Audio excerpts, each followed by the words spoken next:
Sahabat Genaci, ketemu lagi sama Kak Narita di sini di channel YouTube kesayangan kita, Ayo Cerdas Indonesia.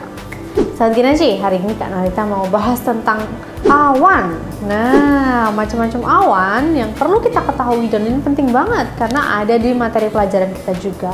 Tapi sebelum itu, untuk sahabat Genaci di rumah yang belum subscribe, yuk silahkan klik tombol subscribe di bawah ini dan jangan lupa nyalakan loncengnya juga ya, agar kalau ada video terbaru dari Ayo Cerdas Indonesia, sahabat Genaci bisa langsung tonton, like, share, dan komen juga.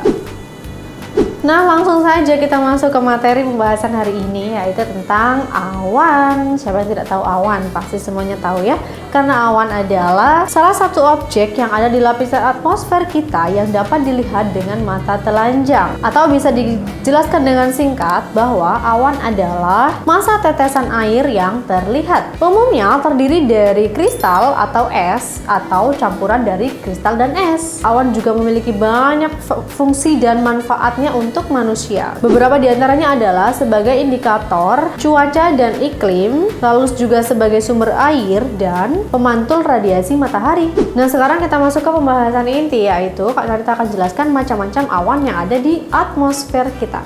Nah, macam-macam awan sendiri terbagi menjadi 3 bagian sahabat Genaci, yaitu macam-macam awan rendah, awan sedang, kemudian awan tinggi.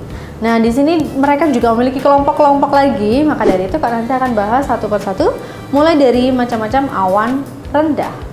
Yang pertama adalah awan cumulus. Ini adalah bagian yang paling datar. Awan cumulus menghasilkan curah hujan yang sedikit hingga tidak ada lagi. Namun, gumpalannya sendiri mengandung curah hujan. Selanjutnya, setelah awan cumulus ada juga awan stratus, yang mana ini juga termasuk awan rendah. Stratus merupakan awan rendah dengan pelapisan horizontal yang seragam, sahabat Genaci. Jenis ini menggambarkan bentuk awan yang datar, kabur, tidak jelas, dan bervariasi. Selanjutnya, awan di bagian paling rendah yang ketiga adalah awan cumulonimbus. Awan cumulonimbus ini merupakan awan vertikal yang padat dan bentuknya menjulang tinggi, sahabat Genaci. Jenis ini terbentuk dari uap air yang mengembun di lapisan troposfer yang membangun ke atas dan dibawa oleh arus udara yang sangat kuat. Yang keempat ada juga namanya awan stratocumulus. Awan stratocumulus adalah awan rendah yang berwarna putih terang ke abu-abu gelap. Jenis ini menjadi salah satu yang paling banyak tersebar di atmosfer kita. Selanjutnya kita masuk ke macam-macam awan sedang.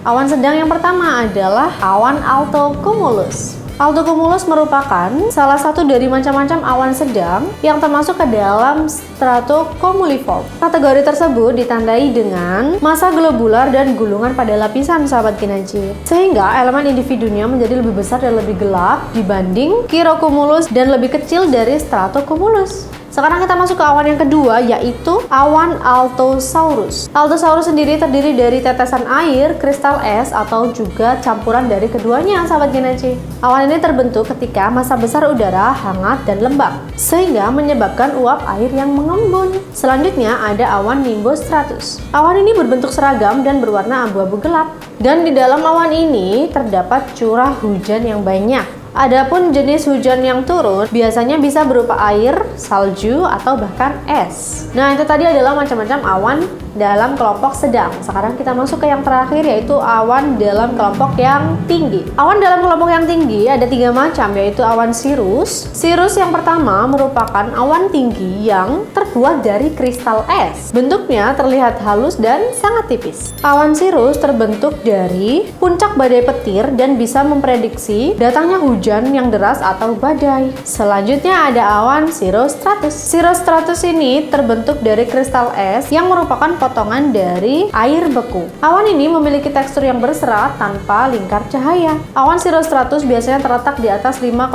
km dan biasanya awan ini menandakan adanya pendekatan permukaan udara yang hangat dan terbentuk setelah cirrus kemudian menyebar dari satu area lalu melintasi konveksi yang membatasi. Kemudian hal itu menyebabkan awan ini menjadi rata. Next, yang ketiga dan yang terakhir adalah awan cirrocumulus yang ada pada bagian paling tinggi. Cirrocumulus ini biasanya terletak pada ketinggian 5-12 km, sahabat Genaci. Cukup tinggi ya daripada yang lainnya. Jenis ini berupa awan kecil yang juga biasa disebut dengan cloudlets. Hampir seluruh bagiannya terdiri dari kristal es, sahabat Genaci. Baik sahabat Genaci, itu tadi adalah bagian-bagian atau macam-macam awan, mulai dari awan yang rendah, awan sedang, hingga awan yang paling tinggi yang sudah Kak Narita bahas. Semoga video ini bisa bermanfaat untuk kita semua dan bisa menjadi ilmu baru yang bisa kita pelajari. Terima kasih sudah menonton video ini, kita ketemu lagi di video-video selanjutnya.